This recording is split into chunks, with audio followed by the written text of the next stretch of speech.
Thanks for tuning in to Out of the Wild, the Angsty Dad in America podcast. I'm your Angsty Dad, Earl. Today's a very special show. It's our first post-election special. We have my friend Jeff Liptak on it. We're gonna play the interview in its entirety. It was recorded while the election was going on. Some big things happened. Democrats obviously won back the House of Representatives. Andrew Gillum and Stacey Abrams are still fighting. And Texas, really, you had the chance to get Beto and you chose Ted Cruz. Ted fucking Cruz.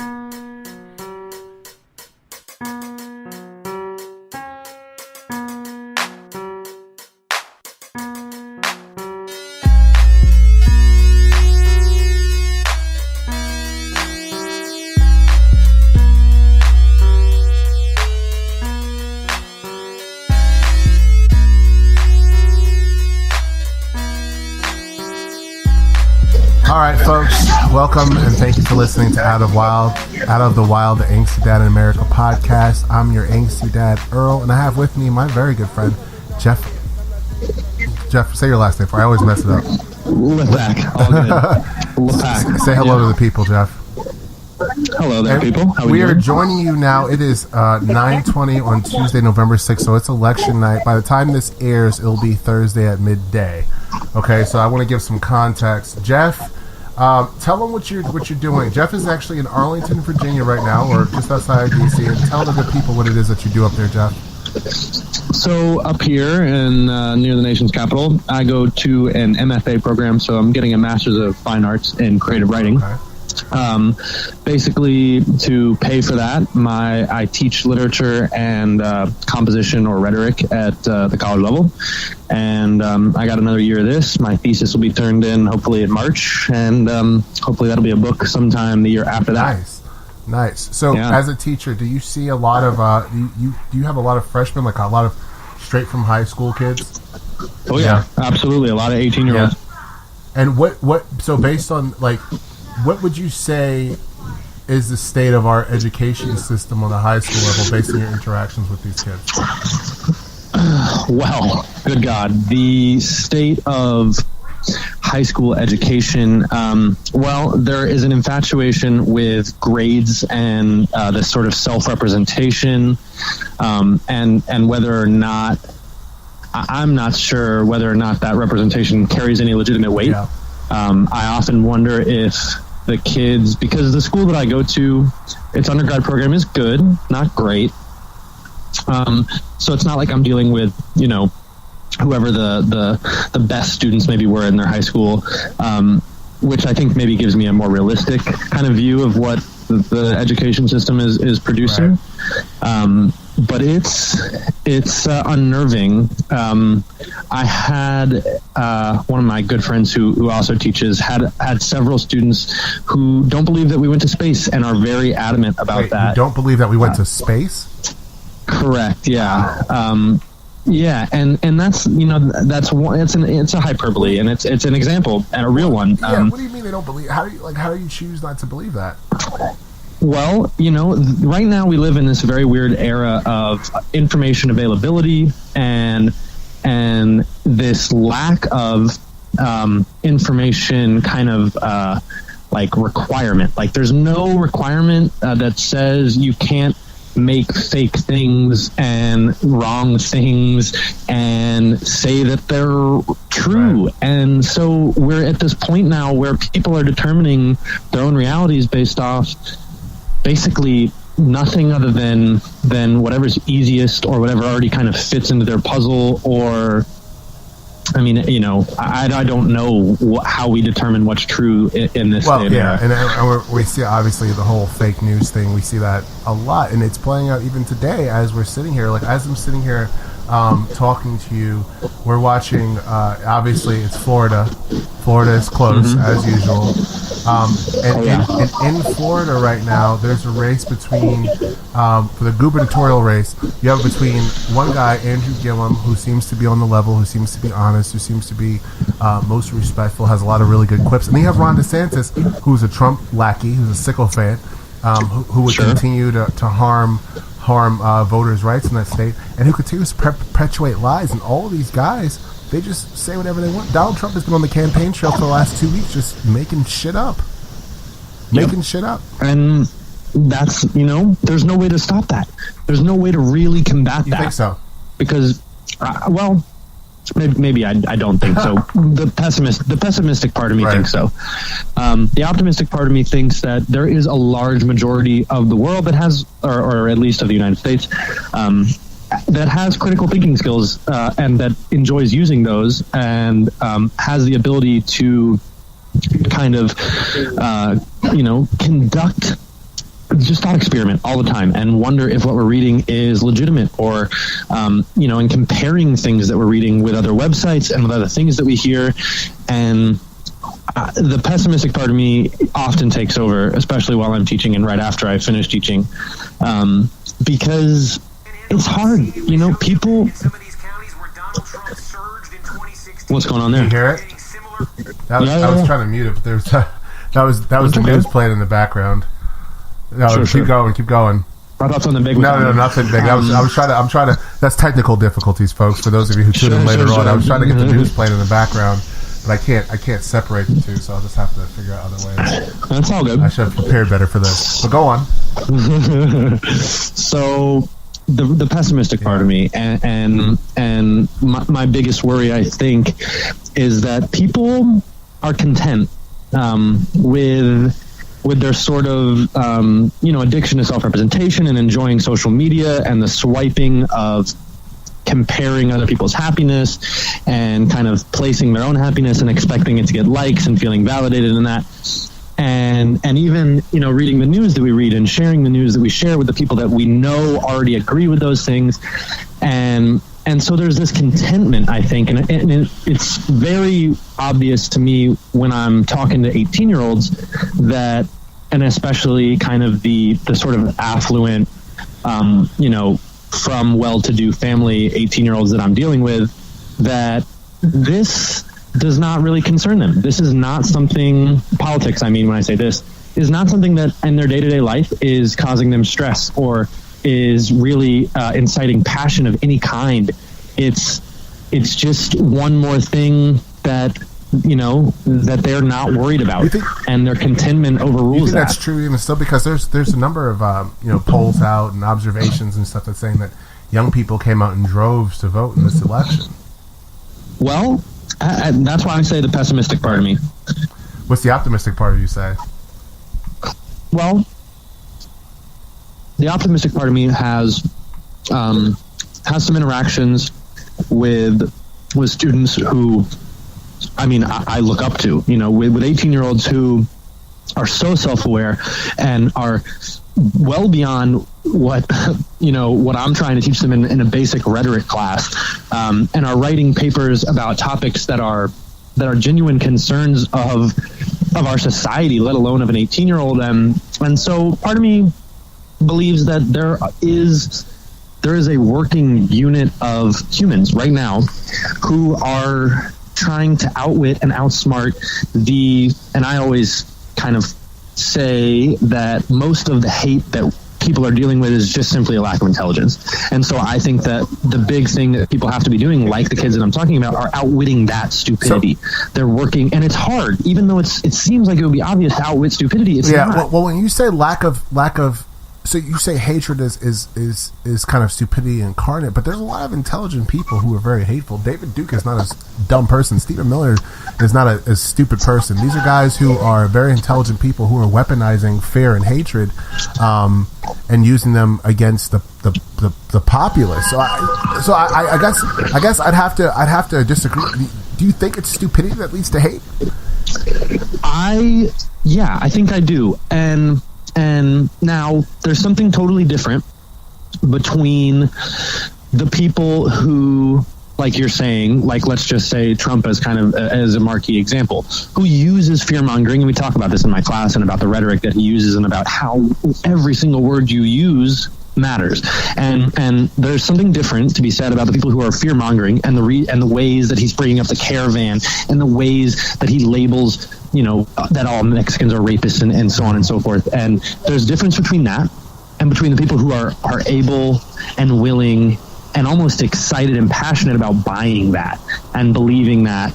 And yeah, to some degree, I do think it's stupidity, and maybe that's naive, and maybe that's in some way ignorant and hateful. But Yeah, I think I do. I do think that. Yeah. And so I remember you and I have had these conversations before. We always, for some reason, always comes down to rural voters in West Virginia is what we talk about, people who don't have access to internet. Mm-hmm. And, we've made the argument that, because of their access or lack of access to information, that it influences their vote. But And you would argue, there are people all around in rural areas who don't have access to information. And I got into a debate recently with someone, and they said they don't even want education. They don't want health care. They're happy with the way things are. But to that I say to you, what I would bring back is if you look at Trump's support in 2016, if you look at Republican support in special elections in 17 and even today, you'll find that it's like Donald Trump won just about every group of white folks across education, across economic boundaries. So that's why I say it's not stupidity in a lot of ways. Even and not to put you on the spot like this, but even your parents voted for Trump, isn't that correct? Oh, absolutely, yeah. And now here's another thing. I've been talking about this question all day because I actually, some people, if you've listened to the show, you may know that I started the show in direct response to the summit that Donald Trump held in Helsinki with Vladimir Putin. After that summit, I think I started the show like a week or two after because that was it for me. And I remember you said that was the first time that your father laughed at Donald Trump. How has his opinion of Donald Trump, has it changed at all since then? Has it evolved? Like, how does he feel about him now? Yeah, it does seem to have changed, and for the better, or at least what I would consider the better.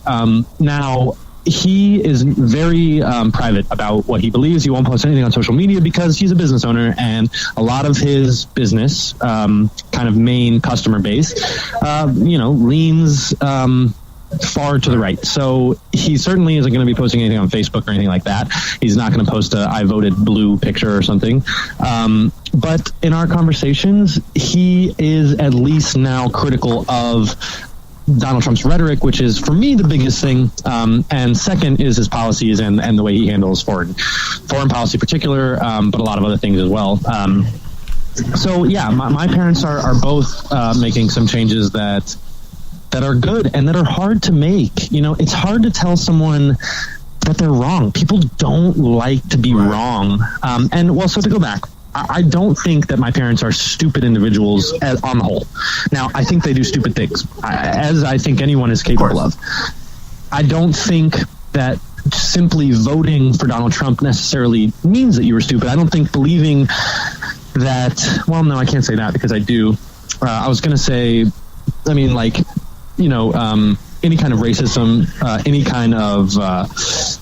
kind of bigotry. I do think that is bred in a lack of general worldly education. And so maybe not stupidity, but a lack of learning, maybe, for lack of a better phrase or word. See, I feel like, I don't know. And this is one of the few areas I feel like we disagree, because I think that you always have access, and anyone in this country in 2018, not anyone, but 85% of the population has access to information if you're so inclined to accept it. Now, you're talking about a group of people who also think that QAnon is a legitimate thing, who quote conspiracy theories and who accept. I saw a quote this week. Someone said, "Yeah, I know the president.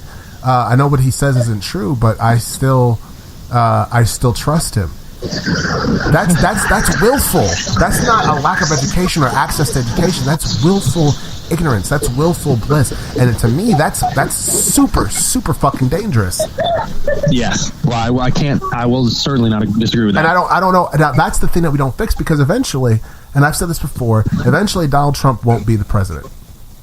By hook or by crook. Correct. If all things go according to plan, he will not take over and become the czar, right? Or whatever. King Trump. Yeah. So, but even when that happens, how are we going to reconcile with folks like? And I've only met your parents in passing, and I'm sure they're wonderful people. Sure. You're a good friend of mine. They produced you, so they did something right. Obviously, they've done a few things right. So obviously they're decent people, and I've never met them. But how are we going to reconcile with people like your parents, who maybe are casual Trump supporters, and then at the far end of the spectrum, who are extreme Trump supporters, taking it to it's not about economic anxiety for them. It's about the racist, not even dog whistles anymore, just all out racism that he's throwing out. Those people will always exist in our society. That ideology will always exist in our society. How do we confront that? Well, I mean, I think that it's probably threefold or maybe even 1,000-fold. But we'll start with three, I guess. My biggest things. One is that I think we need to hopefully stop the ability for donations of any kind to political parties and to people who are running for political positions. And I think that if we can start with that, it won't matter how stupid people like are. Big money, like because then corporations won't run.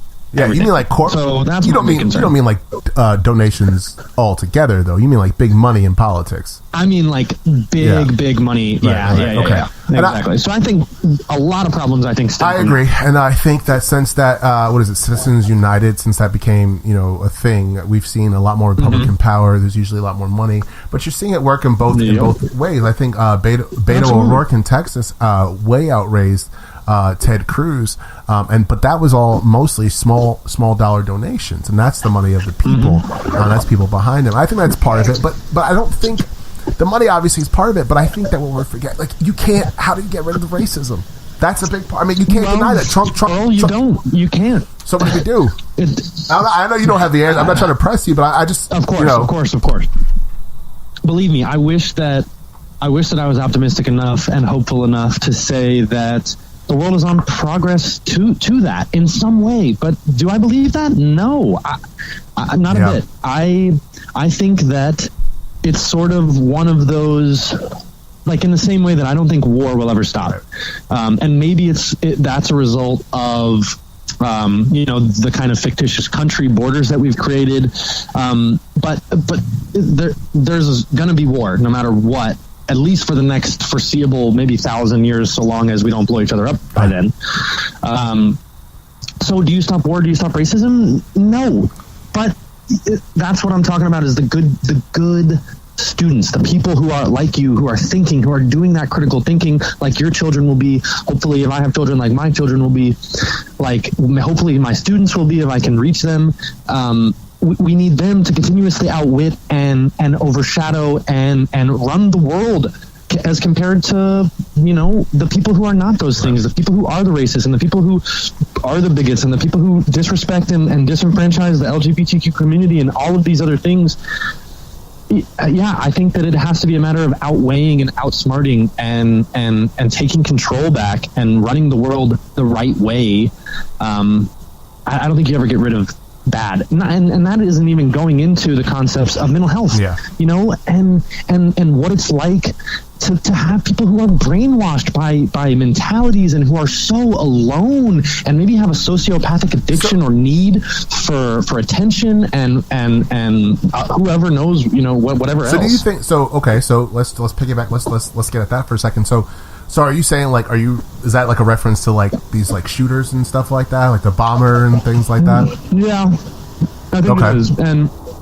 And to any sort of group like that's very extreme and that can believe in an ideal, in any ideal, so strongly that they somehow come to the conclusion that taking the lives of other is in any way a reasonable solution. To me, no matter what color you are, no matter what your belief is, if that is your motivation, if that's what you're doing, if that is your the next step in your call to action, then I think you're crazy. And maybe that's unfair to the concept of crazy, and maybe I don't know quite enough about psychology and really what to deem that, because maybe it's some level of sociopathy. Well, when the right wingers get a hold of this, they're going to say crazed left wingers calls right wingers crazy on election night. Yeah. That's what they're going to say. Wow, that's a whole other thing with the sort of attacking of the other party and what that's become. We can talk about that in a second, but let's talk about the mental health thing. So, and I'm not necessarily going to disagree with you, because I think that there's people who obviously, whenever there's a mass shooting, whenever there's a bombing, whenever there's anything like, well, we don't have bombings often, but like the guy a couple weeks ago sent out the bombs to the Obamas. In fact, it was 2 weeks ago, because as we were recording the show, myself and Mike Jenkins, who was on the previous show, it was literally happening as we were in the process of recording the show. Oh my gosh! So that was kind of crazy. Yeah. And obviously, if you can walk into a church, if you can walk into a school, if you can walk into a supermarket, if you can walk into a mosque, if you can send bombs via the mail with the intention of hurting someone, there's something wrong with you.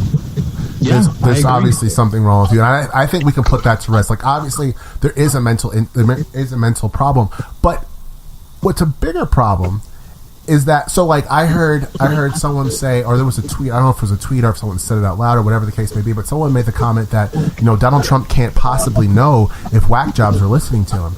To which the response was, that's why you don't say the shit that he says. Because you don't know if crazy people are listening to you. And while those people are crazy, there's a lot, my aunt has some mental issues and she's never shot up a school. Sure. You know what I'm saying? Fair. So like there's something else to it than just like the mental part of it. And obviously that's a big part in mental health in our country, especially when it comes down to like mental health as this, a lot of people who have mental health needs end up in prison. Unfortunately. Yeah. They end up in places where they don't need to be. So I understand it's a big problem, but I just feel like we can't in instances of political violence, in instances of mass shootings, we can't say on the one hand it's mental health, but we constantly see that it's occurs regularly. It's only one really group of people who do it. Yeah. Well, predominantly. Yes, in this country, 90+% in this country, 90+% when we're talking about mass shootings and things like that, and domestic, what we can consider domestic terrorism. It comes, and I'm not necessarily saying white men. I'm talking about like people with a right-leaning ideology. Those are the ones who commit these crimes. So is it mental health or is it radicalization? Is it domestic, homegrown terrorism that exists in our own country? Well, now I'm under the impression that there is, like, the worst thing I think that you can be as a person is easily manipulatable. And I think that is a very, like, that is the ripe kind of fruit that this fear-mongering rhetoric is after. Yeah. They want the unhinged, easily manipulatable person who does maybe feel like the victim and disenfranchised and whatever else that they want to spit out. But and then maybe to some degree they are, and we can talk about that in some other fashion. But that I think is so. Well, let me start with this. I was in my class. We were talking about the Pittsburgh shooting. One, because I'm Jewish, and two, because Pittsburgh's not that close, and three, because on a day when you go in to teach 18-year-olds, especially with the state of guns and the state of school shootings, when you go in to teach the day of, or the day after, or whatever, it took place on a Saturday, whatever, a couple days after a shooting, I do anyway, I want to try and reassure my students to make them feel like they are safe, and maybe it's just for me. Maybe I want to make myself feel safe.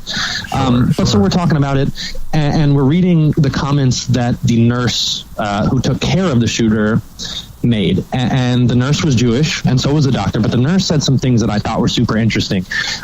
He said that when he looked into the eyes of the shooter, he didn't see hate. He saw a kind of emptiness and a profound confusion and a lack of intelligence. And I thought that was I think, and he went on to describe him, and he talked about the concept that people, he thinks at least, like that, are the easily manipulated people, the people who, like you were talking about, the conspiracy theory, YouTube videos, that's who they're after. That's, Alex Joneses of the world. Trump has even said, I remember watching, I think it was in like Arizona or something, I think it was when he won the primary, or Nevada, I can't remember which, but I don't remember where exactly he was or what the circumstances were, but I remember watching live, and they played this over and over again, when he said, "We love the uneducated." Yeah. He loves it. And obviously, and like you said, you're right. One of the worst things you can be, possibly the worst thing you can be, is easily manipulatable. Is that right? I said I want to keep manipulatable. There we go. I got it. Oh yeah. And I think that's absolutely correct. And I think you see that a lot. Like I said, I have there's an individual that I wouldn't say our families are not even close by proxy, but our families know each other by proxy through another family, through a family, a cousin of theirs and a family friend of mine. And but we got into a debate talking about Brian Kemp versus Stacey Abrams, which, by the way, is an election that's being robbed as we speak. Brian Kemp is stealing that election. But he, like I said, he said, we don't want health care, we don't want better education, which is the things that Stacey Abrams wants to provide to rural Georgians. And so you have a combination. It's like they feed each other. Like hatred, bigotry, racism feeds ignorance, and ignorance feeds right back into it. It's a never-ending loop, I feel like. Yeah. Well, and so, yeah, that's sort of the sad nature of the reality of part of the population. And so, like your question from earlier is, how do you get rid of that? Well, hopefully by some miracle, natural selection to some degree starts to weed that out. And I think that's hopeful, Jeff. Maybe. That's natural selection. You're right. Are we, is that what we're at as a society? Where we're hoping on natural selection? Now, I don't mean that they're gonna trip on a sharp thing that they've set up poorly. I mean literally that the world is not fit for that kind of being anymore, and so I think that it will naturally sort of, in very slow, not in our lifetime, not in your baby girl's lifetime, hopefully in their children's lifetime or their grandkids' lifetime. I think that it will start to hopefully weed itself out as the human race progresses, as we've done. It's not, I don't think it's going to be easy, and I don't think it's going to be something that you can just push or flip the right switches. I think it has to be because it's what is necessary for the continued progress of humans. I think that's the only way. Well, and I mean, that has a lot to do with what happens tonight, at least as far as our country goes, I feel like. I think that these elections are of critical importance as we're looking right now. I'm a big fan of Beto O'Rourke. As of right now, as of this moment, it's 9:45. He is with 74% reporting in Texas. He's down to Ted Cruz 50% to 49%, which is fucking remarkable that in Texas, Ted Cruz is only winning by literally 0.6 of a percentage point. Oh my God! Like, he's winning by the fact that Ted Cruz can win it all, though. He's winning by less. I agree. And we'll get to that in a second. He's winning by less than 100,000 votes. Now, I wanted to touch on one thing you mentioned earlier about how and it's not both sides. It's particularly how the right talks about the left. We don't see this as like it used to be. And I remember learning in civics class in high school and watching. My grandfather was very involved in politics, as was my mother, and so I watched elections. I mean, I can remember as far back as I can remember November's, the second Tuesday in November, my family sitting around watching television and getting election results. I mean, I remember that. I can remember Bill Clinton getting elected the first time, and that's always been our life. But I also remember in that it was all, whether it was George H.W. versus Bill Clinton, or Bill Clinton versus Bob Dole, or Gore versus Bush, or Bush versus Kerry, or Obama versus McCain, McCain or Obama versus Romney, whatever the case was, there was always a level of respect. It was always seen as, this is an adversarial process. This person is my opponent, not my enemy. That's completely gone out of the window, especially with the president. He talks about people, whoever criticizes him, he uses very specific, very dangerous, very pointed terms. They're his enemy. And that is, you're a rhetoric guy, that's the rhetoric of fascists, of authoritarians. That's the rhetoric of fascists. I mean, if you look at posters and the sort of propaganda streams that Nazi Germany, like the steps that they had to take to, one of the questions that I think about a lot when I'm trying to feel as depressed as possible is how a society, and maybe even let's just say let's start with this, how a society can get to the point where something like the Holocaust happened. Yeah.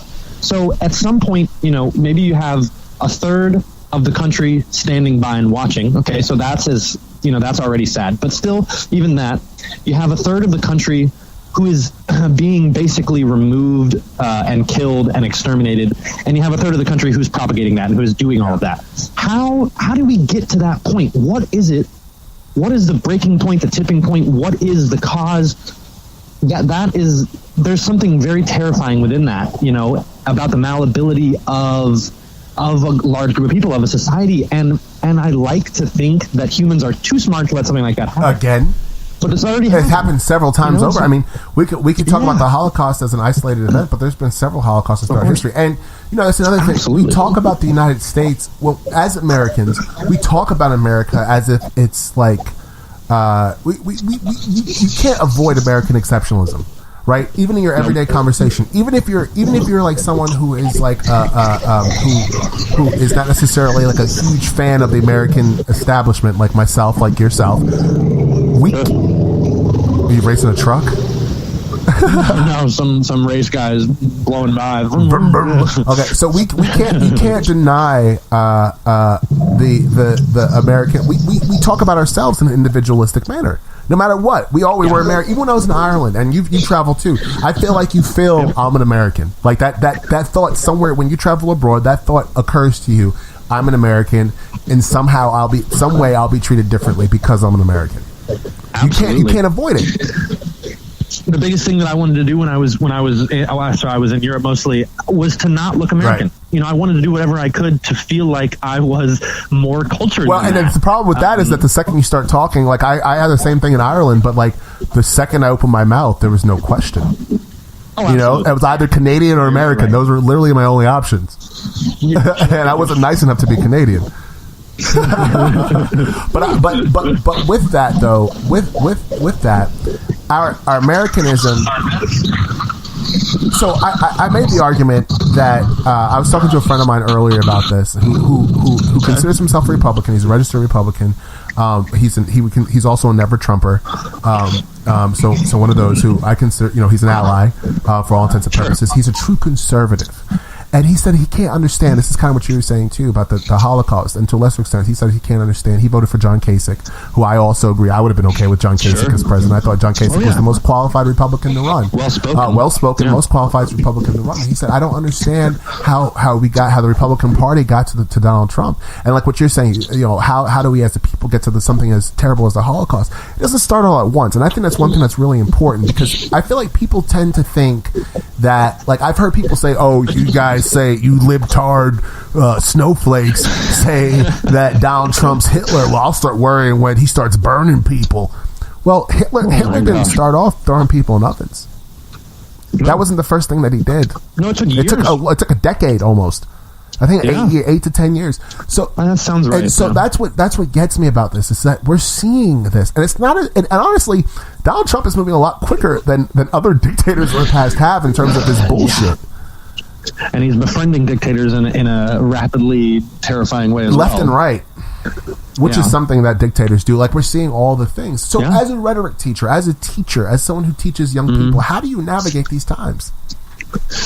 Well, you have to start with an understanding of language, I think. Language has to be the base of it. And you have to understand what people are trying to make you think, because everybody who you interact with, everything almost that you interact with, I mean, between the amount of advertisements that we're exposed to on a day-to-day, on a minute-to-minute second-to-second basis, really, even especially if you're on the web or watching TV or something like that, or on the radio, everyone has a message and a point and a purpose and an end goal, and they want you to be, they want you to think something specific.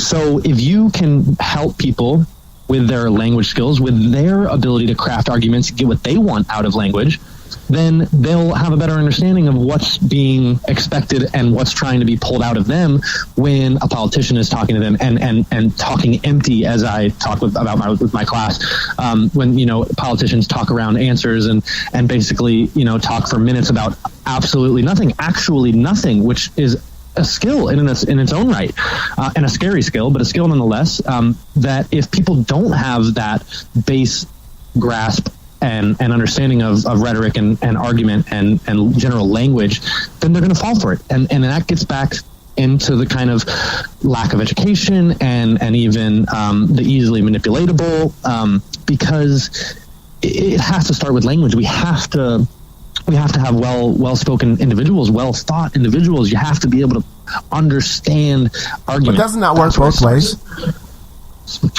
Can't that work in an insidious fashion too? I think the problem, one of the problems with Donald Trump is that we underestimated him. Certainly, people still to this day think he's stupid, and I will never ever say that the man is stupid. He's not stupid. Sure. He's just his methods and his intentions may be different, but he's not stupid. But I think that if someone came around, someone asked me today, my friend who I was talking about, who's a Republican, never Trumper, he asked me if I think if Donald Trump gets impeached, is Pence any better? Mike Pence. And I said, no, Mike Pence is probably worse. And you know why? Because Mike Pence is smarter. Mike Pence is is better spoken. Mike Pence is more reserved. Mike Pence makes the ridiculous acceptable just because he can. It'd be a lot easier. Mike Pence could literally do the exact same things that Donald Trump did and worse, and it would be more acceptable to people because he's not as bombastic about it. And on top of that, like I said, Donald Trump, I believe when it comes to, people like Donald Trump said he's a bigot, he's an anti-Semite, he's a homophobe. Honestly, I don't believe any of those things are true. I don't think he gives a fuck. I think that's the thing. He doesn't give a fuck enough to be an anti-Semite. He doesn't give a fuck enough to be a homophobe. He doesn't give a fuck. They're just in his way. Mike Pence, however, for all of his intelligence, it was a gold mine. What's that?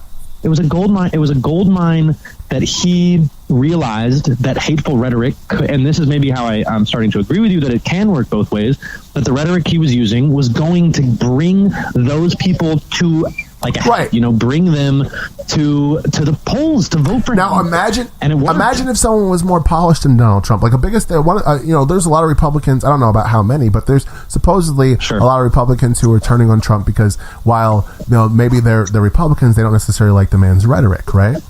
Yeah. Imagine if he had the policies minus the rhetoric. He inherited a good economy. He talks a nonstop. Has this nationalist. He called himself a nationalist. He hates immigrants. Now imagine all that refined, polished, well-spoken, intelligent, presents himself intelligently. A lot of those people who have problems with his rhetoric, they're going to vote for him now because he presented a better package. So that's what I mean when I say it goes both ways, because you can have all those things. I feel like anything that you can look at as an asset can also be a liability. It just depends on perspective. I can't disagree with you. It's a perspective thing, right? It is. Yeah, it is. So, I mean, there's has to be, I think, these sort of breeding grounds for the belief system that you and I think, are most terrified of. That what you were kind of just talking about, the belief system that kind of well-spoken guy might hold. So that belief system has to begin somewhere, and it usually begins in the home, with parents who also believe that, with schools, led by teachers who also believe that, with if you've ever listened to radio in Alabama, with radio stations that believe that. Alabama, by the way, no offense to if you're from Alabama, got love for the individuals. Alabama's a shithole. That's not. If you want to talk about shithole places, Alabama's a fucking shithole. Sorry. Go on. There are fine areas, kind of. There's some very fine folks there, I'm sure. Mm-hmm. Some fine places, but Alabama. Lived there for a while, and the radio there was the most terrifying thing that I had experienced up to that point, but that was before Donald Trump got elected, and now I've experienced quite a few more terrifying things. Yeah. Those were the good days. Yeah. But yeah, I mean, realistically, people, I think his name is Alex Jones, that conspiracy theorist. Infowars, yeah. Those people who may be like kind of what you're talking about, that well-spoken, but also maybe sociopathic or psychotic if you ask me, but maybe totally sane if you ask somebody else. Those individuals are, right now, the most dangerous kind of breeding ground. They are capable of reaching people in a way that 50 years ago they couldn't. And exactly right. And that's one thing they say about like Nixon, for example, during Watergate. One of the things that brought Nixon down for all of his scandal was the fact there were only like 3 or 4 major news networks back then, and they were all reporting the same thing, and people trusted the news. Now there's a significant amount of people who don't trust the news. And that's worrisome because they choose their own facts, and the internet has made it so that they can do that, and that's what we're seeing more and more of. I mentioned QAnon before.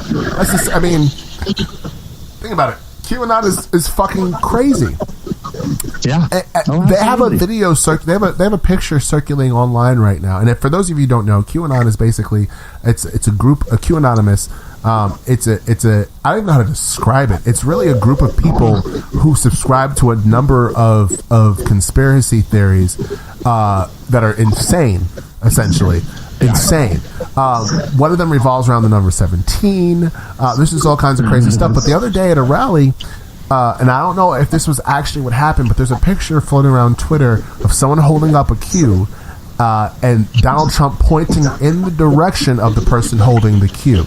Now, I don't know that he's pointing at that person per se, because, you know, it's a picture. You can make it look however you want. A lot of ways you can play with but that, yeah. It's not inconceivable, okay? Like, there's a black dude who you sometimes see behind him holding up signs that are Blacks for Trumps. Blacks for Trumps is a black nationalist organization that believed that Hillary Clinton was, like, planting bombs in black women or some shit like that.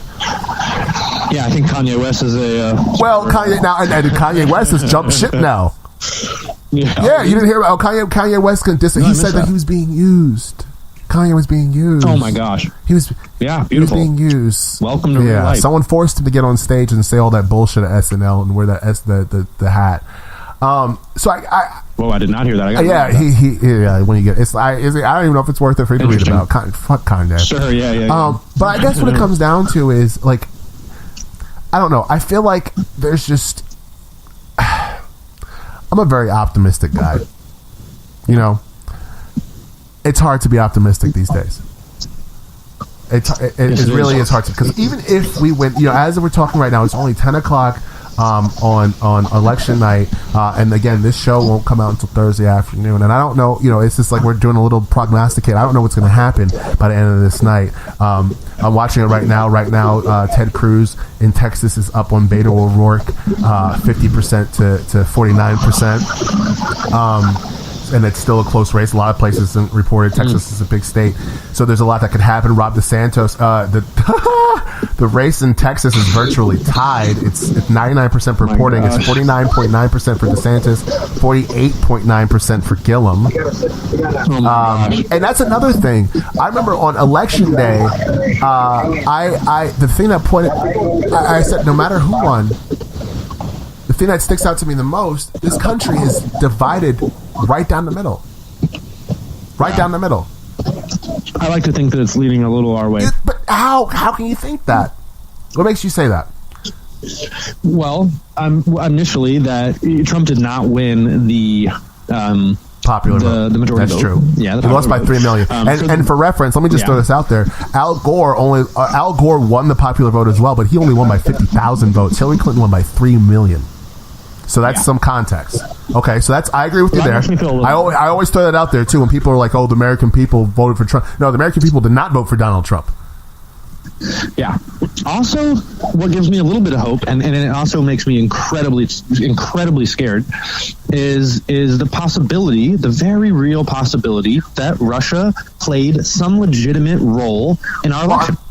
And well, why do I think that? Well, I was going to say, we know that Russia played a legitimate role in the election.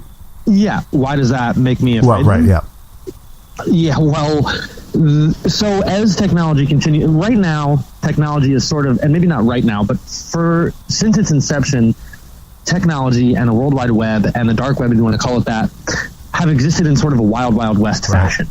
It is impossible, like you were just talking about, to demand that things on the internet are true and to facilitate that truth.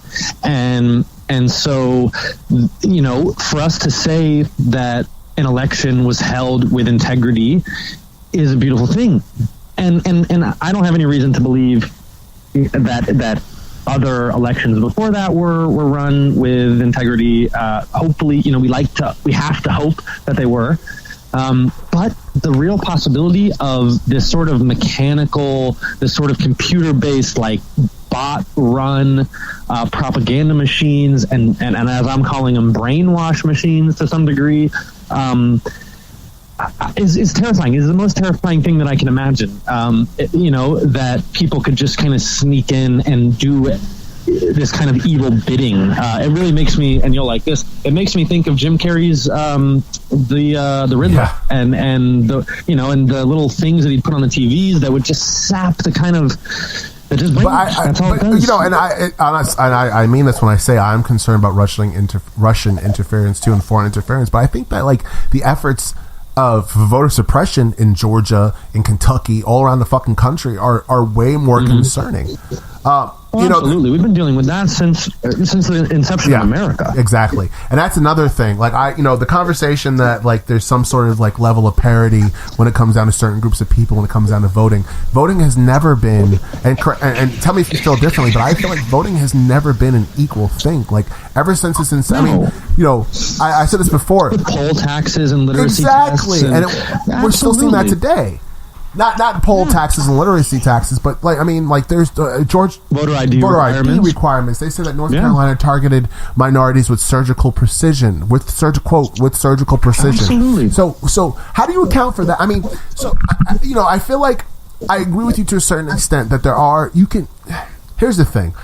People of certain old white folks are going to die out, and their ideologies will die with them to an extent. They'll pass it down. They'll pass it down to their kids. But even right now, though, Republicans are a minority party. But the damage that they're doing, is going to affect us for decades to come. Oh yeah, affect us for decades to come. Right now, the United States is a laughingstock politically. I mean, the rest of the world is laughing, and it's probably quite scared. So maybe it's a scared laugh. But it's a laugh. Yes. I mean, I had, and I've mentioned this on this show before. I had the unique experience. What I consider what was unique for me was So I was here. I'll never forget election night. I was at work late. I came home. I was watching the election. Someone said, "Oh, Donald Trump was up early at first, and then Hillary came back, and then obviously Donald Trump won. Obviously." But when Donald was up early, someone said to me, "Oh, he's not going to win," and I was like, "I don't know." And I remember that night. At the time, we had an old refrigerator that kept leaking. And when I came home, my wife was watching. Jessica was watching the election on TV, and I just started seeing the writing on the wall. So I went to bed early, and she came to bed, and she woke up in the middle of the night. And she checked the results, and she came back to me. She said, "The refrigerator's leaking, and Donald Trump is the president." And I was like, I can only fix one of those things. Oh goodness! I'm terrified.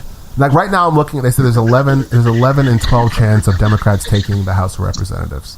That's awesome. Yeah, but this isn't gonna. I mean, that helps. That's great. It'd be great if Democrats. It's certainly not.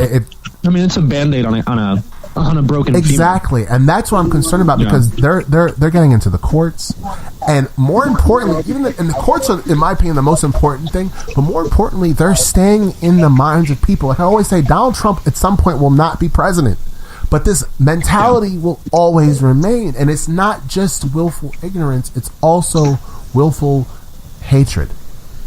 Yeah. I can't. Unfortunately, no part of me can realistically and hopefully argue that. You're right. That's the saddest thing that I have to say. Yeah. Well, that's sad. I mean, that's just sad. I just can't. I was hoping you would push back. You're always the heads to my tails. I feel like. But at some point, the fucking coin flips and it lands in a pile of dog shit. That's what. Yeah, right. It doesn't matter what it landed on; it's in a pile of dog shit. Yeah, and that you're actually right. And it looks like as I'm watching, it's 10:06 right now, and as I'm watching these results, there's a real time forecast on 5:38. I don't know if you could trust any more than you could trust 5:38. They're saying that Democrats, as it stands right now, they have a 9 in 10 chance. That's almost a 90% chance of taking the House, and a less than 5% chance of taking the Senate. So it's almost guaranteed that the Republicans are going to take the Senate. But even Mitt Romney also just won his Senate race in Utah. And even at that, even with the Republicans taking the Senate and the Democrats taking that, that's great news. And I don't want to downplay that at all. That's great news, especially after the 2 years that we've had. And there's, apparently there's a more favorable Senate map in 2020, so there's a better chance for Democrats to take the Senate. So I do think that people are pushing back against this administration. But again, and I can't stress this enough because the supporters are a bigger threat than Trump itself. There are people who obviously are saying, I want to perpetuate this administration's goals. I want people to protect Donald Trump. I want to build a wall. I want to pull back Obamacare. I want to do all this bullshit that they talked about doing. And Jeff, it's not just willful. It's going to piss me. Like, I can't get in my head. Like, why? Well, the economy. People go, the economy's great. The economy's great. A little bit. Okay. So in all of the best times in the world, And that's throughout the existence of humanity and all of the most progressive times when the biggest changes have been made, whatever that change may be, that mentality that you're afraid of has still existed. It has always existed. It will continue to exist. That's why it has to be that sort of outwitting and outsmarting and outnumbering and outpushing and just simply, out existing. Like that has to be the case. You're never going to just push it away. You have to push against it and hope that, like I said, to some degree, that it sort of weeds out, that the parents who are trying to teach their kids that hate, that, maybe they have 3 kids and 1 kid doesn't feel the same. And then maybe that guy has kids or that girl has kids or whoever, whatever they subscribe to has kids, and they teach them, and it just so on and so forth until eventually, hopefully, we're at a point where it's the vast majority and not just the majority. See, I think that's so optimistic, because what I think that we see is what we have been seeing is in 2018 we're still seeing a perpetuation of the same old Jim Crow mentality. And you said something that was interesting to me earlier. I want to ask you, why is it that for you rhetoric of the president of the Republicans matters more than policy? Because I think, and maybe this is a little bit of arrogance, it's what I'm studying, or one of the things I'm studying. Language is what I'm really studying, and it's, power, and so I think really that the rhetoric is what is enabling and allowing this ideal, well, they're not ideal, but his ideal supporter, it's enabling them to come and have a place to congregate and have a person that talks like they want a politician to talk, and allows them to group and to gather in ways that these people were never doing. People in West Virginia, you're right, they have the access to information. Now their beliefs are being shared with people in other states who believe this, and they're able to just feel like they're not alone, and that is, I think, mostly propagated by the rhetoric. I think that, like when we're talking about, after the Pittsburgh shooting, I had my students look at Donald Trump's Twitter. And he had one comment about, I don't even want to get into what he said, what he physically said in regard to if there was an armed guard, that none of those people would have died. But his Twitter, so within 12 or 16 hours, I think, he was immediately back to attacking and dividing through the use of the fake news kind of slogan and calling the enemy of the true enemy of the state with all capitals, like it's some kind of proper noun. Right. Seriously, that distrust, but even subtle things like that. It's important. They make a difference. Yep. Yeah. And so that is why when I was pointing that kind of understanding of general language, you see those things and you understand that that's dangerous rhetoric. And I think that with that, and so maybe that's in some small way, I do think Mike Pence would be better, because he would not enable that rhetoric. He would not propagate it, and he would not be a part of it. And even though he is crazy and he believes in, electroshock therapy for, shock away the game. Yeah, exactly. I do believe that it begins and doesn't end, but certainly begins with the way that we talk to one another as humans, the way we argue, and like you were talking. That's kind of like the civility thing, though. Like you said, Mike Pence would be better because he doesn't kind of propagate, or he doesn't perpetuate at least the kind of propagation that Donald Trump does, or the way that he does it. But that's like the civility argument. Oh, it's like we're going to take away your health care, we're going to take away your human rights, but you have to be nice to us.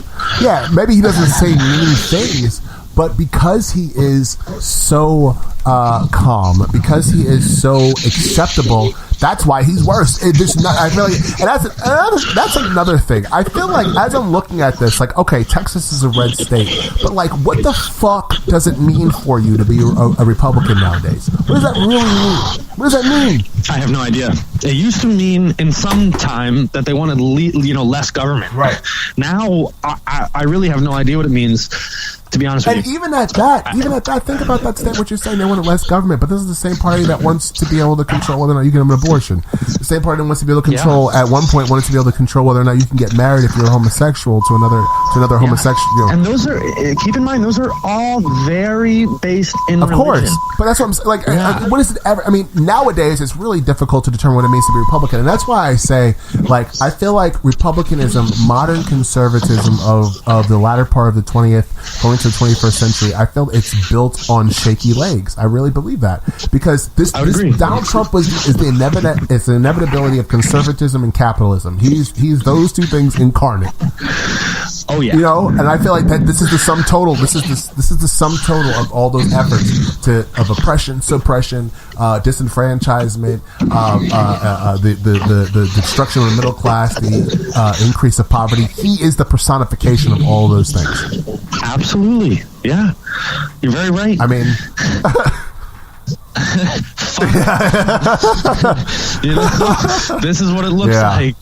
Yeah, it's not good. Yeah. It's not been fun to be a part of. And so let me ask you this. I talked to a friend of mine who said that he doesn't think that Donald Trump's going to get out of his first term. Do you think that? Well, no. I don't think. Or no, maybe a little bit this way. I don't hope, but obviously that's the case. I do probably think that he makes it a full 4 years, just because the trial and all of the allegations being pursued seem to be moving, at what is kind of an expected pace for those who are kind of aware of the way that such a delicate process runs. But yeah, I think it'll take.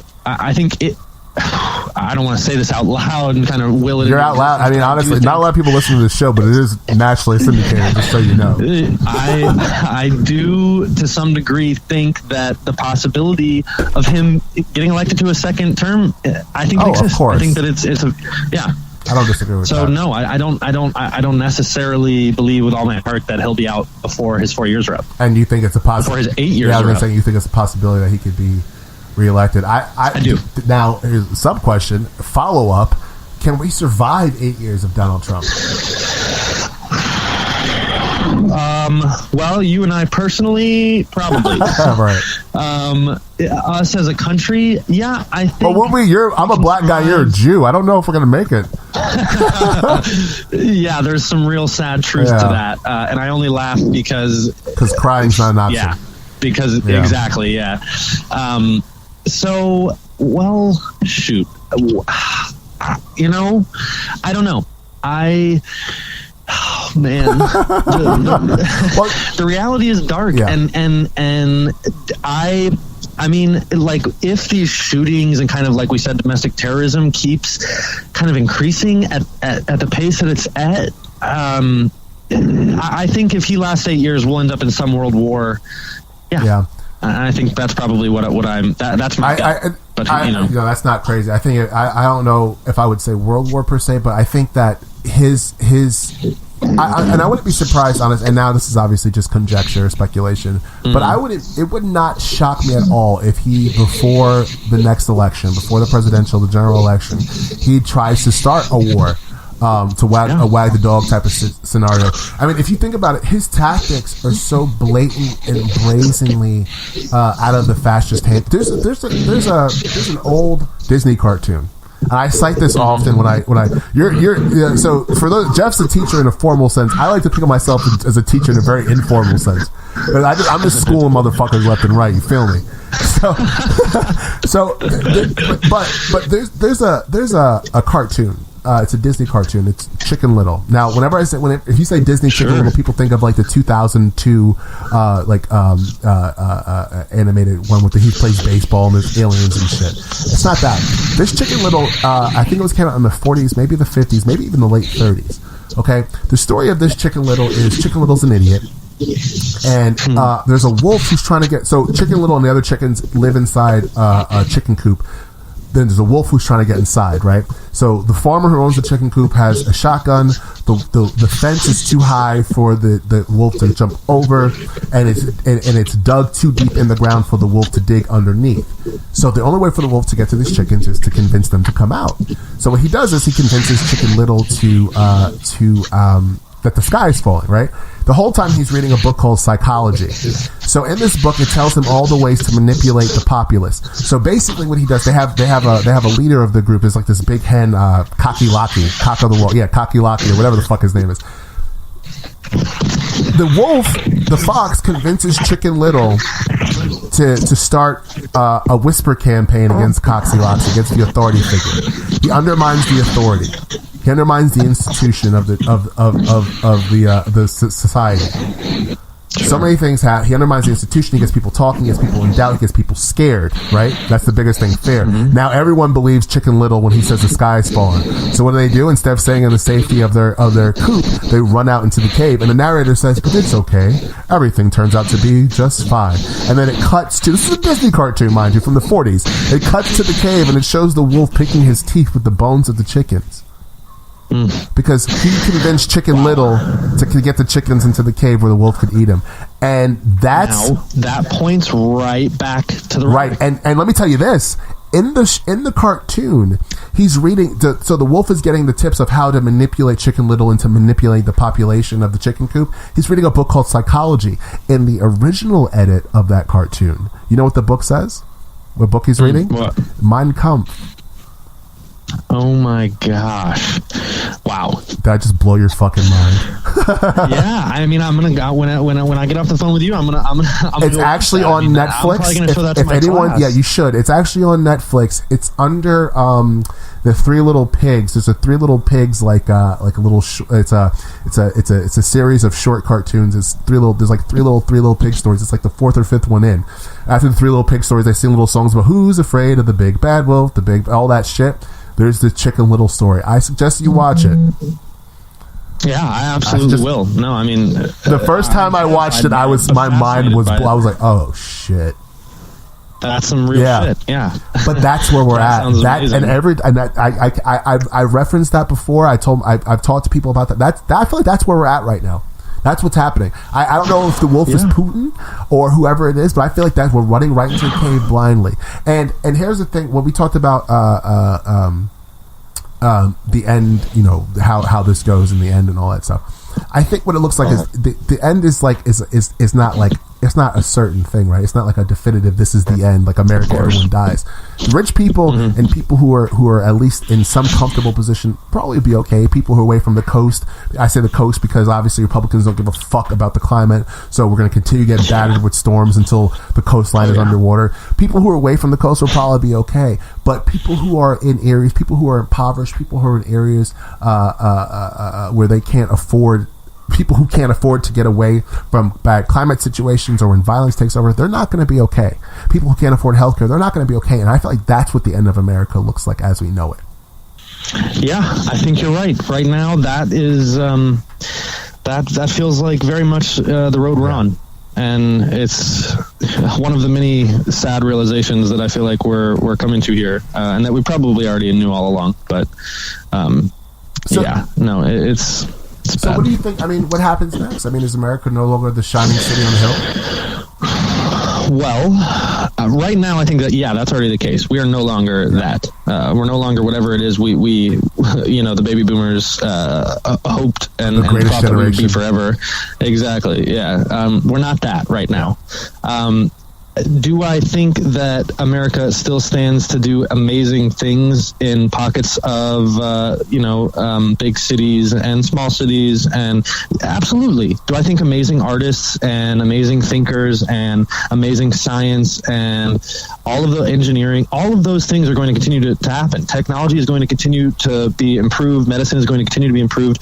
These things, this is what I was talking about briefly when, I mentioned that when all of the most amazing things were happening, when the Renaissance was happening, when civil rights movements were happening, there was always the bad shit. Always. Yeah. There was always bad people. There was always bad ideologies. There was always, to some degree, war. These things don't necessarily, and I'm going to say two things, they don't necessarily inhibit progress, and in some, maybe this is the most insane, optimistic thing that I've said. What you've said is a lot of insane, optimistic things. Yeah, I have. Maybe these terrible things and these terrible ideologies and these pockets of time that we're in that feel oppressive and scary, maybe they are the catalyst for the next set of great thinkers and great artists and great movements in the world. I don't think that's crazy, honestly. I've often said, I said to my mother maybe it was today, that I do think that one of the benefits of Trump is that I feel like he's the pull, he's the decline that leads to the fire. It's like a bow and arrow. Yeah. You pull back to go forward. And even as we're speaking, although it seems as though Heidi Heitkamp lost her re-election bid, and now 5:38, and by the time this airs, everyone will already know this. But as of right now, it's 10:23, and what we're seeing is that 538 is saying that the Republicans are 100%. They will control Congress, control Senate. But as we at the moment, and it's not done, the House is a little bit bigger, but the Democrats still have a 90% chance of controlling the House. And it looks as though, well, I'm very happy about this. In Kansas, Chris Kobach, the Republican, who is a big Trump Simcoe fan, who is a big fan of voter suppression, he just lost by 9 points his bid for governor. So the state of Kansas has just nominated a Democrat for governor. That's a beautiful thing. I'm happy about that. Like I said, we have a 99% chance, as it stands on 538, of taking control of the House, but it looks like the Republicans will. And the Senate thing, we could say, well, I understand. I'm upset about the Senate too, but oh no, this makes me sad. ABC Productions said Republican Ted Cruz will win the Senate race, so Beto O'Rourke lost. No. Yeah, Beto was my favorite. Yeah, that's tough. There's no scarier, just general thing to me. We could talk about all the worst things. We could talk about neo-Nazis and terrible racism and domestic terrorism and whatever. Ted Cruz getting any person to vote for him is the scariest thing that has happened in the 20th or 21st It's pretty century. fucking crazy. I don't see how anyone could go into the booth and say, you know what, I think Ted Cruz is a better option than Beto O'Rourke. You know how it happens, though, or at least this is what I imagine, is they're looking at the little Republican sheet, and they're just like, shit, yeah, I'll just work on who's at the top. And I mean, there are people who are generally, like, they're going to just vote for him because, exactly that, because he is a Republican and because they're Republicans. But also people want to perpetuate the president's plan. Now, that was a projection that said that Beto won, but not everyone's calling it just yet. I'm looking at CNN, and they haven't called it just yet. And in fact, on the website for CNN, this is 10:25 p.m. It's only 82% have reported thus far, and it's 50% Ted Cruz, 48% Beto O'Rourke. Again, by the time this airs on Thursday afternoon, everyone will know the results of this race more than likely. But it says something to me that as of almost 10:30, it's only 82% reporting. And if you look at the Texas map, and now I feel like I'm doing a CNN's job for them, but there's still a number of counties like as of right now, Jim Wells County oh my God, Jim Wells County is 49.8% for Cruz and 49.8% for O'Rourke. So there's still like, and that's another thing about our country right now. Like I said before, we're split down the middle. Yeah, we're mirror images of each other. Do you think we're going to have another civil war? Like an actual physical civil war? It would not last nearly as long because, let's be honest, the party that is very pro-gun would wreck. You think so? Would wreck us. I don't want to get into fantasy footballing the potential civil war. Yeah, we're not drafting states or whatever. I don't know what a civil war would look like right now. Would it? I think we're fighting. I think the president. I think we're fighting a cold civil war right now. There's definitely there's on the internet. And not even just the internet, in the public sphere. There's definitely there's a war of ideology for sure. There's a culture war for sure. Everything is the culture war. I feel like we can't exist without it at this point. Like, and that's an unfortunate thing. I feel like there's that to our detriment. Like, it's hard for us to have a conversation. But how can you even like I said before, what does it mean to be conservative? What does it mean to be a liberal in these days? Like, what do you have to compare yourself to something else? You know what I'm saying? Like, in order to exist ideologically. Well, I don't know. There's part of me that wants to say this, and I don't know if it's worth saying, but I'm going to say it anyway. There Democrats. Oh, there are lots. bad liberals as well. And there's this sort of, I don't know if it is just kind of maybe like a naturally occurring phenomenon or something, but so I was talking to one of my really good friends, Annie Bolgiano. One day you will own a book by her, I guarantee it. She is one of the best writers. What's her name? And I've read Annie Bolgiano. She's in my cohort. She's just the best writer in my program, but she will be on bookshelves in every house in America one day. So I was talking. Heard it here first, people. Oh yeah, absolutely. Well, yeah. So I was talking with her, and she is a lesbian woman, and she lives in Maryland right now, and she lives in a house with several other kind of, I think some of them are lesbians, some consider themselves, I think, bi, some are cis, whatever. But she brought something really interesting to my attention, where she was talking with a group of lesbian women, and she was kind of upset because she, for a long time, thought that to be a lesbian meant that you were a good person, because you had kind of, that in some way you had kind of evolved past the sort of what is, biologically imprinted. But so she was talking to these women, and they were incredibly mean and hateful towards bi women. And so she noticed this, and she became like kind of hyper aware of it, and she noticed that a lot of women she was meeting who consider themselves a lesbian felt the same way, and that not only were they hateful towards bi women, but they were hateful towards straight women. And there was a lot of reasons for that, but it kind of falls into the same thing that I think our bipartisan system falls into, where it's like when you have this kind of, whatever your belief is, when you have this belief, there's an opposite to that belief, and that belief, whatever it is that defines you, you can't accept that the opposite of it, that the mirror of it, is also good in some way, or is valid in some way. And so you create this sort of fandom, and maybe even an addiction to fandom that humans experience. We know with sports and everything else. I think that the biggest problem is that we have people who want to be liberal just because the word denotes some kind of good and progress, and that isn't what it means to be liberal. It means, I think, in a lot of ways, to be a compassionate human, to show empathy, and to be able to understand that when that the first caravan that came here was us. Some of y'all. It was us. Yeah, some of us. Yeah. You know what I mean. Right, but yeah. But I mean, it was a lot of us. And now I know some people who I've mentioned that to are like, well, how'd that turn out for the natives? Well, pretty shitty. It didn't turn out great for them, but that is sort of outside the point. That the concept of what they're pushing with this caravan, it's just the ultimate sort of level of hypocrisy and classic fear mongering. Right, and that's what I was going to say. It's intentional fear mongering. I mean, Donald Trump had the option of campaigning on the economy, which is good still. Honestly, the economy is doing better now than I thought it would be at this point under his stewardship. He had the choice between campaigning on a very good economy, a low jobless rate, and I think there were even reports recently of inflated wages, which hasn't happened in a while. He had the opportunity to campaign on that, but instead he chose to campaign on the notion that a caravan of immigrants might have some Middle Easterners in it, and they're coming to break down our doors and, I guess, rape our children. I don't know.